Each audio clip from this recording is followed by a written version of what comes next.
Welcome to Time News Studios.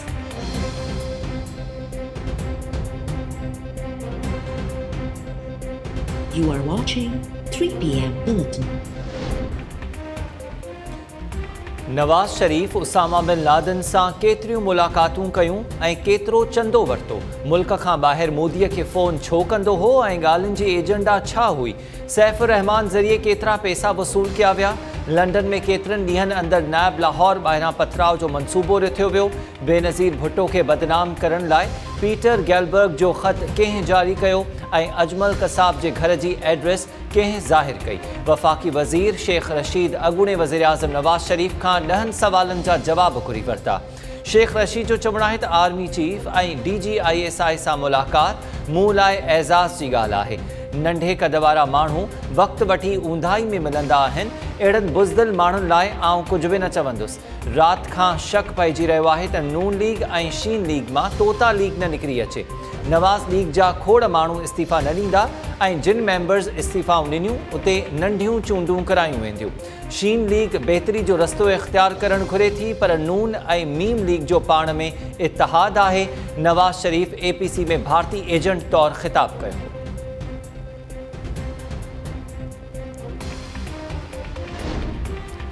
2018 जी चूंडुनि खां पोइ सिंध में पीपल्स पार्टी ऐं KPK में PTI जी हुकूमत ॿीहर अची वई, पर पंजाब में अक्सरियत खे अक़लियत में तब्दील कयो वियो ऐं हॉर्स ट्रेडिंग ज़रिए अक्सरियती जमायत नवाज़ लीग खे हुकूमत में अचणु न ॾिनो वियो। नवाज़ लीग अॻवान एहसन इक़बाल जो चवणु आहे त शहबाज़ शरीफ़ खे गिरफ़्तार करण जी कोशिश नैब गर्दी न पर दहशत गर्दी आहे। नवाज़ लीग अॻवान ख़िलाफ़ नैब गर्दी जी इंतिहा थी वई। गिलगित बल्तिस्तान में चूंडुनि जी तारीख़ जो ऐलान थियण बाद हुकूमत मनपसंद माण्हुनि खे आणण लाइ ऑपोज़िशन जा हथ पेर ॿधणु घुरे थी। शहबाज़ शरीफ़ जी गिरफ़्तारीअ जो मतिलबु गिलगित बल्तिस्तान जी चूंडुनि में धांधली जो आगाज़ आहे। इमरान नियाज़ी खे 2018 जी चूंडुनि वारी रांदि गिलगित बल्तिस्तान जी चूंडुनि में खेॾणु न ॾिनी वेंदी।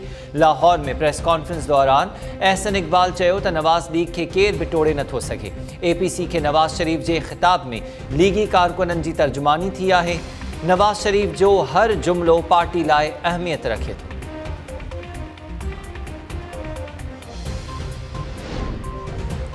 भारत जी 44 बैंक्स जो मनी लॉन्ड्रिंग में मुलविस हुजण जो इंकशाफ।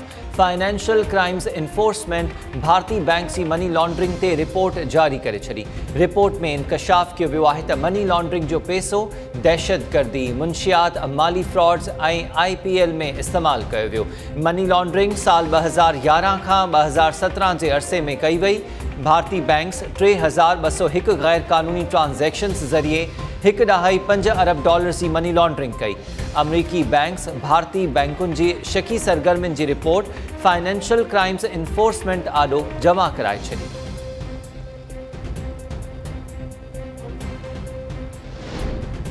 नैब तोशाखाना रेफरेंस में जांच तेज़ कंदे अॻूणे वज़ीर आज़म नवाज़ शरीफ़ जी मिल्कियतुनि ऐं असासनि जी ॻोल्हा शुरू करे छॾी। लाहौर डेवलपमेंट अथॉरिटी खे ख़त लिखी नवाज़ शरीफ़ जी मिल्कियतुनि, गाॾियुनि ऐं बैंक अकाउंट्स जा तफ़सील पेश करण जी हिदायत। नैब LDA सां गॾु DC लाहौर, एक्साइज़ खाते ऐं निजी बैंक्स खां बि तफ़सील तलब करे वरिता। अॻूणे वज़ीर आज़म नवाज़ शरीफ़ जी लाहौर में 1550 कैनाल जी ज़मीन, सनत इस्तेमाल में आयल मर्सिडीज़, लैंड क्रूज़र ऐं 2 ट्रैक्टर्स जो बि रिकॉर्ड तलब। निजी बैंक्स खे बि अॻूणे वज़ीर आज़म जे नाले ते खुलियल अकाउंट्स रिकॉर्ड पेश करण जी हिदायत।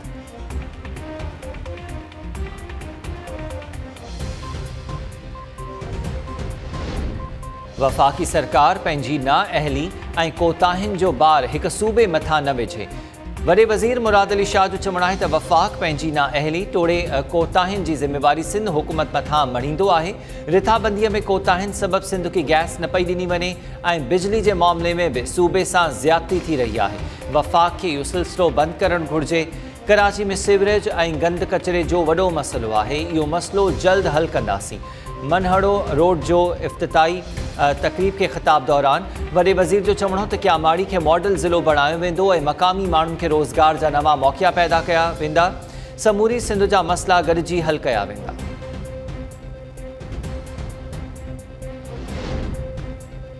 PTI सिंध में हुक्मरान जमायत पीपल्स पार्टी के टफ टाइम ॾियण लाइ मुतहरिक GDA सरबराह सदरुद्दीन शाह ऐं PTI MPA खुरम शेर ज़मान विच में राब्ते दौरान PP हुकूमत ख़िलाफ़ तहरीक सलाह मशवरा सूबे जे मसइलनि ते बि ॻाल्हियूं कयूं वयूं।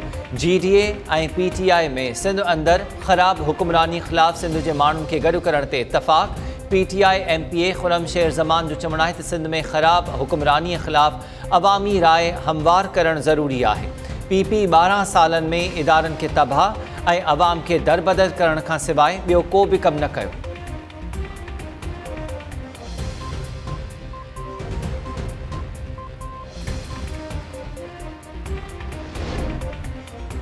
लाहौर में फॉरेन मिनिस्ट्री कैंप ऑफिस में डॉक्टर सां बदसलूकी कंदड़ पुलिस अहलकार गिरफ़्तार। दस्तावेज़नि जी तस्दीक लाइ फॉरेन मिनिस्ट्री ऑफिस पहुतल डॉक्टर नोमान सां ड्यूटी ते मौजूद अहलकारनि जी साणस बदतमीज़ी।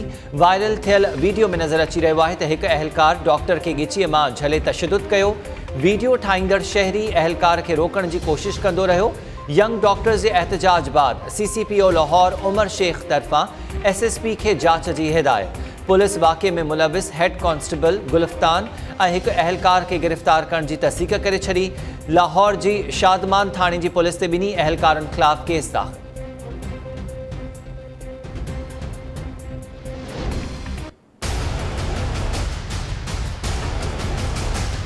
पुलिस जा तव्हां ॾिसो था हाल जेके ऑनरेबल चीफ जस्टिस जा रिमार्क्स हुआ, पुलिस त शुरू खां वठी नाइंसाफ़ी कंदी आई आहे। सिंध जा जेके जागीरदार आहिनि उन्हनि जे ख़िलाफ़ मां बीठी आहियां, मूंखे उन्हनि मां ख़तरो आहे ऐं इहो बि चवंदमि सिंध गवर्नमेंट सिंध पुलिस मां बि ख़तरो आहे मूंखे, पर आउं ड्रिजण वारी न आहियां, न ई आउं हटण वारी आहियां। मॉडल कोर्ट में जेको केस ट्रांसफर चवनि, इहा ई हुननि खे ॻाल्हि ॾुखी लॻी आहे, जे करे डिले टैक्टिक्स यूज़ करण जे चकर में आहिनि। पूरो उमेद आहियां त कोर्ट्स ज़ाहिर आहे उहे इंडिपेंडेंट आहिनि त इंसाफ़ कंदियूं।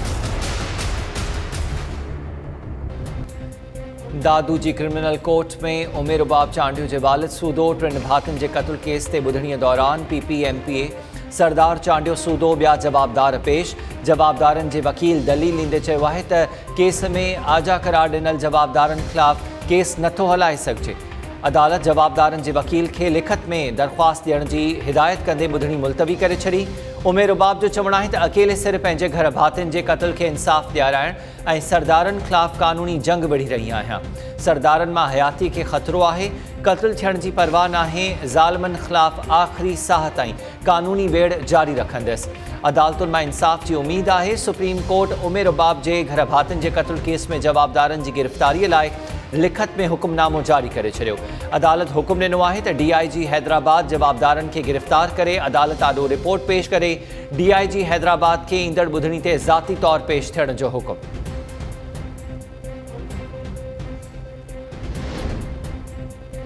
कराची जे इलाइक़े ईसा नगरी गुलशन इकबाल में मासूम ॿारड़ी मरवा सां ज़्यादतीअ बाद क़त्ल वारे केस में जवाबदार नवाज़ जो नालो ख़ारिज। कराची जी दहशतगर्दी टोड़ अदालत में ॿुधणीअ दौरान जवाबदार फैज़ू अब्दुल्ला ऐं नवाज़ खे पेश कयो वियो।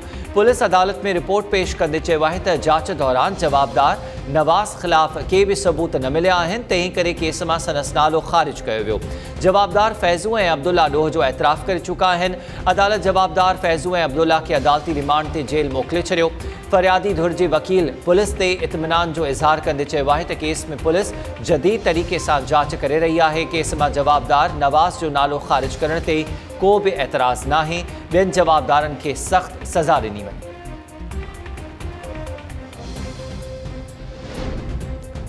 कराची में नौकरी जो ॾटो ॾेई थरवासी नींगर सां मुबैना इज्तमाही ज़्यादती जे केस में अहम अॻु भराई। कराची जी मुक़ामी अदालत ॿिनि जवाबदारनि खे 28 सेप्टेम्बर ताईं जिस्मानी रिमांड ते पुलिस हवाले करे छॾियो। जांच ऑफिसर अदालत खे आगाही ॾींदे चयो त गिरफ़्तार जवाबदार आचर ऐं इसाक़ जी मेडिकल रिपोर्ट जो इंतज़ारु आहे। जवाबदारनि 17 सेप्टेम्बर ते नींगर खे इज्तमाही बदफ़ेलीअ जो निशानो बणायो हो। केस जे फरियादी जो चवणु आहे त संदसि भाइटे खे जवाबदारनि नौकरी जो ॾटो ॾेई दो तलवार वारे इलाइक़े में हिकु जाइ ते घुरायो, जिते साणसि 2 ॾींहंनि ताईं ज़्यादती कई वई।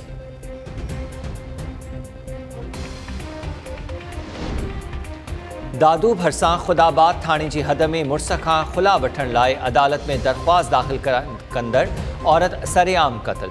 औरत अमीरा जतोई पंहिंजे भाउ सां गॾु अदालत में हाज़िरी लाइ वञी रही हुई त हथियारबंदनि मथसि फायरिंग कई।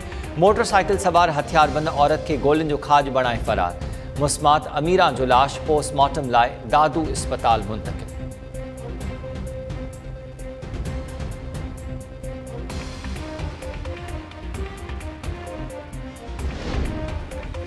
सिंध के मुख़्तलिफ़ इलाइक़नि में बरसात ऐं नालनि खे घारनि सबबि बेघर थियल सवें ख़ानदान हुकूमती इमदाद खां महरूम। मीरपुर ख़ास में मुतासिर ॻोठाणनि जो औरतुनि ऐं ॿारनि सूदो इंतज़ामिया ख़िलाफ़ मुज़ाहिरो। मुतासिरनि जो चवणु आहे त मक़ामी अमलदार रुगो मनपसंद माण्हुनि खे ई इमदादी सामान ॾेई रहिया आहिनि। असल मुतासिर बचन सूदो बुखूं काटण ते मजबूर आहिनि। बरसात ऐं घारनि जे पाणीअ में सभु कुझु तबाह थियण खां पोइ हू कंहिंखां कर्ज़ बि नथा वठी सघनि। कड़ियो घमर में बरसात ऐं सिम नालनि खे घारनि जे हाञनि बाद बेघर थियल ख़ानदाननि जी इंतज़ामिया सार न लधी। नालनि जे किनारनि ते पनाह वठी वेठल मुतासिरनि जो इंतज़ामिया ख़िलाफ़ एहतजाज। मुतासिरनि दाहियो आहे त इंतज़ामिया हेल ताईं राशन सूदो ॿी इमदाद नाहे ॾिनी। केरु पुछण बि नाहे आयो बचन सूदो वक़्तु कीअं पियो गुज़रे। मुज़ाहिरीन तरफ़ां इंतज़ामिया खां फ़ौरी इमदाद जो मुतालबो।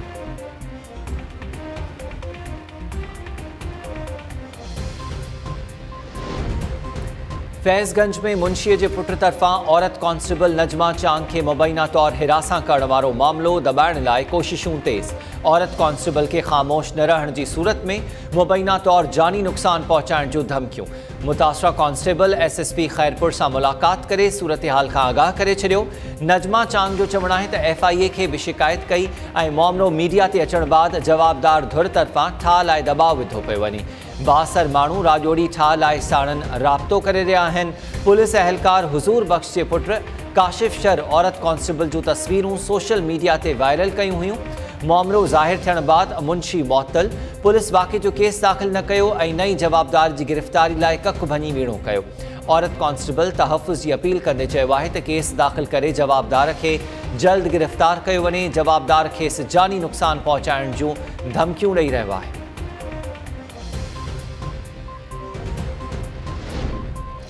कुंभ भरिसां ॻोठ मोहम्मद पनाह शेख में परिणियल औरत सां मुबैना तौर ज़्यादती जी कोशिश।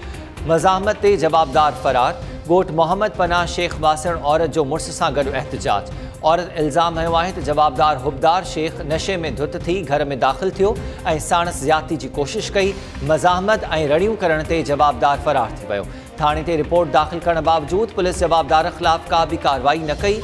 औरत तरफ़ां SSP खैरपुर ऐं ॿियनि आला इख़्तियारनि खां इंसाफ़ जो मुतालबो।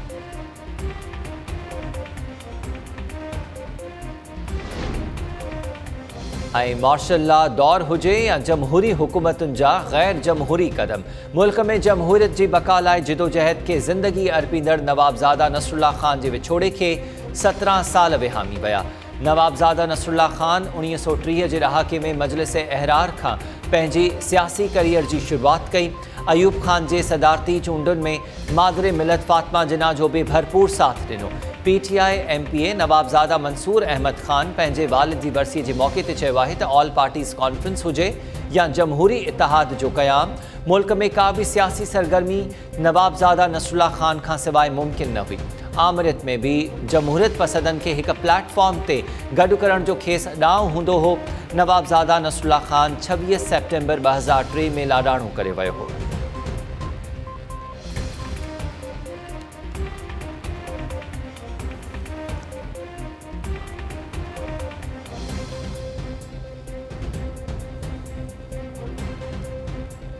अस्सलाम वालेकुम। टाइम न्यूज़ सां गॾु मां आहियां हमीर शेख। हेडलाइन्स हवाले थियूं तफ़सीली ख़बरूं हिन ब्रेक खां।